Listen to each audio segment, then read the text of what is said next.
Existe uma pergunta que sempre aparece quando falamos de Ronnie Roddick. Como esse cara tem uma carreira ainda? Parece exagero, mas pensa por alguns segundos. Estamos falando de um músico que já foi expulso da própria banda justamente quando ela estava começando a explodir. Passou um período na prisão, acumulou processos, brigou com músicos, jornalistas, fãs, influenciadores. Inclusive, ele pode ver esse vídeo e querer brigar comigo. Ele coleciona problemas, polêmicas de praticamente todos os anos. E que mesmo assim continua lotando arenas, lançando músicas que acumulam centenas de milhões de reproduções, sendo dos nomes mais comentados do rock moderno. Se essa história estivesse acontecendo praticamente com qualquer outro artista, provavelmente ela já teria terminado há muito tempo, mas com Ronnie Roddick acontece exatamente o contrário. Cada desastre parecia deixar ele maior, e talvez seja um aspecto mais curioso de toda a sua trajetória, porque esse vídeo não é apenas sobre o vocalista polêmico, é sobre alguém que conseguiu transformar o caos em combustível, e ao longo dessa história vamos falar sobre uma prisão, um homicídio, expulsão, cancelamento, processos, guerras na internet, e uma pergunta que sinceramente nem o próprio Ronnie sabe responder. Em que momento ele parou de vender apenas música e passou a vender a própria polêmica? Mas para entender isso, precisamos voltar à época em que o Ronnie era apenas um garoto sonhando viver de música e ninguém imaginava o tamanho de desastre que estava prestes a começar.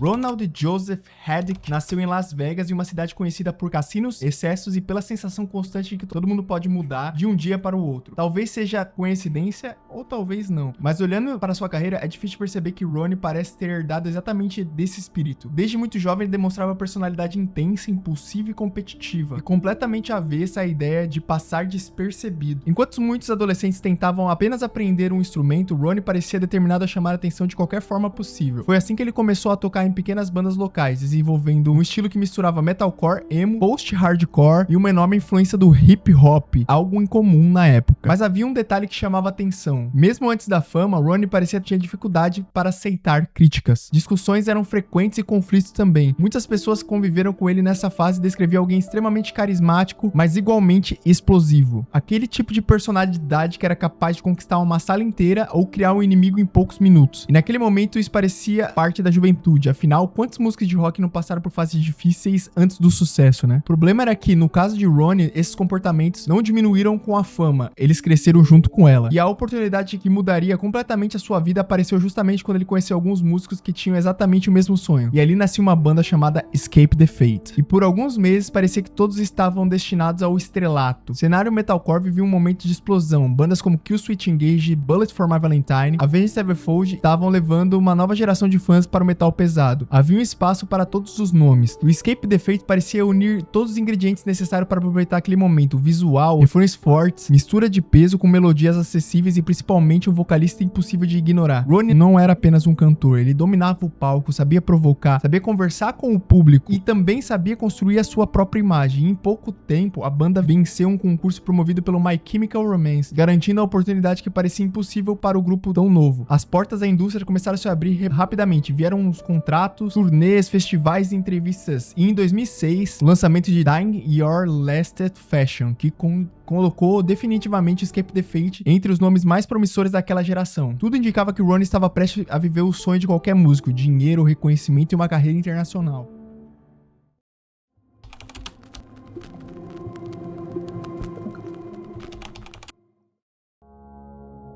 No começo de 2000, Ronnie já frequentava o ciclo de amigos envolvido com festas, drogas e pequenas confusões. Era um ambiente comum para muitos jovens da cena alternativa de Las Vegas. Mas em 2006, em uma dessas situações, tomou um rumo completamente diferente. Um desentendimento entre dois grupos terminou em violência. Durante uma confusão, Michael Cook, mano, que nome. Durante uma confusão, um dos envolvidos sacou uma arma e efetuou disparos. Um jovem chamado Colin Craig foi atingido e morreu. Ronnie não foi a pessoa que atirou. Esse é um ponto importante. E ele nunca foi condenado pelo homicídio, mas estava presente no confronto e acabou sendo acusado de participações em crimes relacionados ao caso. E foi aí que aconteceu o erro que mudaria completamente a sua vida, porque Ronnie não conseguiu cumprir as condições impostas pelo tribunal. Seu envolvimento contínuo com drogas e infrações fez com que ele violasse a liberdade condicional e o resultado foi inevitável: ele foi preso. isso. Naquele instante, a carreira que parecia ser destinada ao simplesmente parou, mas a cadeia não seria o pior. Na verdade, ele marcaria apenas o fim do primeiro capítulo. O verdadeiro desastre começaria quando Ronnie saísse de lá. Quando Ronnie Radke entrou na prisão, muita gente acreditou que a sua história tinha acabado, e sinceramente ninguém pode culpá-lo por pensar nisso. O vocalista de uma das bandas mais promissoras de hardcore havia sido preso. Enquanto seus colegas continuavam fazendo turnês e gravando música e conquistando novos fãs, Ronnie assistia a tudo isso dentro de uma cela. O relógio da carreira dele simplesmente parou. No mundo da música, o tempo é cruel. As bandas surgem rapidamente, novos artistas, e quando um vocalista desaparece durante anos, normalmente acontece apenas uma coisa: ele é esquecido. Só que existia um outro problema muito maior. O Escape the Fate precisava continuar. A banda tinha um contrato, shows marcados e compromissos com a gravadora. Eles não podiam simplesmente esperar o Ronnie sair da prisão. Então foi aí que aconteceu uma decisão que mudaria completamente a história do metalcore. Escape the Fate encontrou um novo vocalista. Seu nome era Craig Mabbitt. Na época, muitos fãs acreditavam que aquilo era apenas uma solução temporária, que Ronnie sairia da prisão e voltaria para a banda. Tudo seguiria normalmente, mas Ronnie enxergava a situação de outra forma. Para ele, aquilo parecia uma traição. Enquanto ele pagava pelos próprios erros, a banda continuava seguindo em frente sem olhar para trás. Talvez a sensação que tenha sido uma das maiores feridas em toda a sua carreira, porque foi naquele momento que Ronnie começou a desenvolver uma característica que acompanha ele até hoje: a necessidade de provar que todos estavam errados, bem parecido com o Dave Mustaine. Mas antes de tentar provar qualquer coisa para o mundo, ele precisava recuperar sua própria liberdade.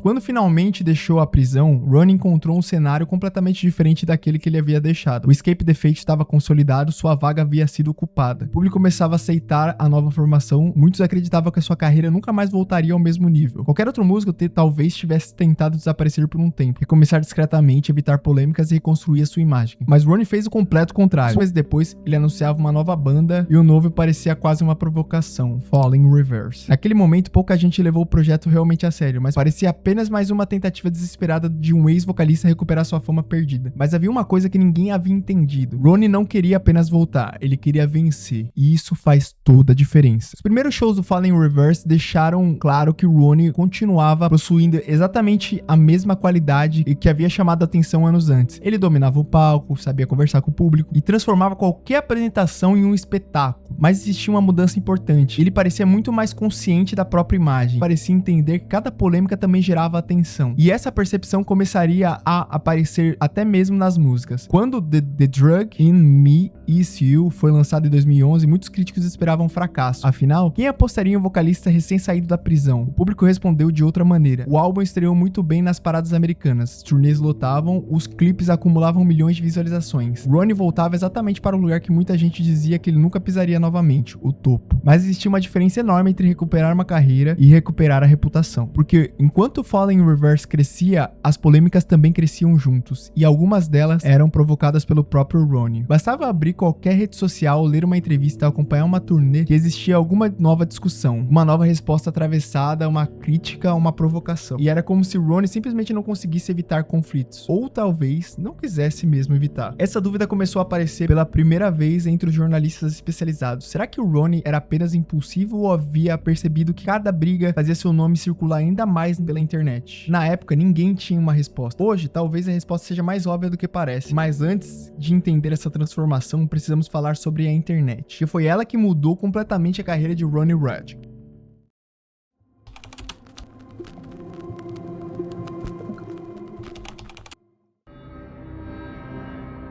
Existe uma frase muito conhecida no marketing moderno: a atenção vale mais do que dinheiro. E hoje ela parece óbvia, mas no começo de 2010, poucos artistas haviam entendido isso. E Ronnie era um dos que entendeu. Enquanto muitas bandas utilizavam redes sociais apenas para divulgar turnês e lançar músicas, Ronnie fazia outra coisa. Ele criava acontecimentos. Qualquer crítica virava uma discussão, qualquer comentário negativo recebia uma resposta, qualquer ataque era devolvido imediatamente. Músicos, jornalistas, criadores de conteúdo, fãs e etc. Ninguém parecia estar fora do alcance dele. O curioso é que essas discussões quase nunca começavam por grandes motivos. Às vezes só bastava um tweet, uma opinião, uma piada ou qualquer outro artista provavelmente ignoraria. Ronnie transformava tudo aquilo em uma guerra pública. E por mais estranho que isso pareça, funcionava. Porque existe uma regra que as redes sociais seguem melhor do que qualquer outra coisa. Elas não recompensam quem gera consenso, elas recompensam quem gera uma reação. Não importa se as pessoas estão elogiando ou criticando, desde que estejam falando. E ninguém parece entender isso tão bem quanto o Ronnie Radke. Foi nesse momento que aconteceu ocorreu a maior transformação da carreira dele. Ronnie deixou de vender apenas música e passou a vender atenção. Essa estratégia ainda iria muito mais longe, porque ele descobriria um assunto capaz de dividir milhões de pessoas ao redor do mundo. Quando isso aconteceu, Ronnie deixou de ser apenas vocalista polêmico e se transformou em um dos personagens mais polarizadores da história da música pesada moderna. Nos últimos anos, Ronnie O'Radic deixou de ser apenas uma figura controversa dentro do rock. Ele passou a ocupar um espaço em discussões muito maiores. Se você perguntar pra qualquer fã de rock dos anos 80 quem era o maior provocador da história, provavelmente você ouvirá nomes como Gene Simmons, Axl Rose ou até Marilyn Manson. Mas existe uma diferença enorme daqueles artistas e Ronnie. Ficaram famosos primeiro e as polêmicas vieram depois. Com Ronnie foi exatamente ao contrário. Em determinado momento da carreira, ele parecia ser impossível de separar uma coisa da outra. Toda vez que o Fallen Reverse lançava música nova, existia uma discussão acontecendo. E toda a turnê era anunciada, Ronnie já estava brigando com alguém na internet. E, curiosamente, isso parecia fazer a banda crescer. Para muita gente, Ronnie havia se tornado apenas um caçador de atenção. Mas talvez essa análise seja simplista demais, porque existe uma pergunta muito mais interessante. E se o Ronnie tivesse entendido o funcionamento da internet muito antes da maioria dos artistas? Vivemos em uma época em que as plataformas digitais recompensam o engajamento. O engajamento não significa necessariamente admiração, significa reação. Se milhões de pessoas comentam indignadas, o algoritmo entende que apenas uma coisa, aquele assunto interessa. Poucos músicos parecem compreender isso tão profundamente quando Ronnie O'Radic deixou de ser apenas uma figura controversa dentro do rock. Ele passou a ocupar espaços em discussões muito maiores, questões relacionadas à cultura do cancelamento, identidade de gênero, redes sociais, liberdade de expressão e polarização política. Suas declarações sobre pessoas trans, por exemplo, geraram críticas intensas. O Ronnie afirmou diversas vezes que acreditava estar defendendo a liberdade de expressão, questionando determinados posicionamentos públicos. Já seus críticos argumentavam que algumas dessas falas eram ofensivas e contribuíam para a marginalização de pessoas trans. Independentemente da posição de cada espectador,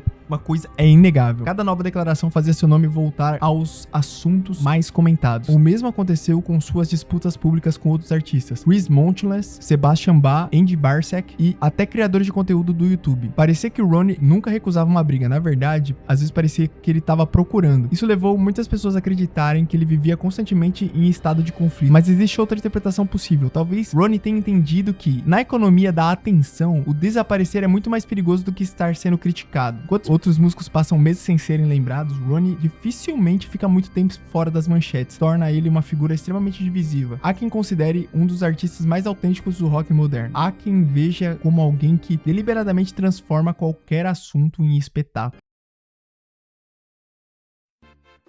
Bom, se você gostou desse vídeo, deixa o seu like aí, deixa o seu hype também, se já apareceu a opção aí. Comenta o que você acha sobre Ronnie O'Radic. Esse vídeo não é a minha opinião, ele é simplesmente um roteiro de pesquisas juntadas aqui. Então é isso. Comenta aí quem que vocês querem que seja o próximo artista aqui. Um abraço do cara do Mosh e tchau!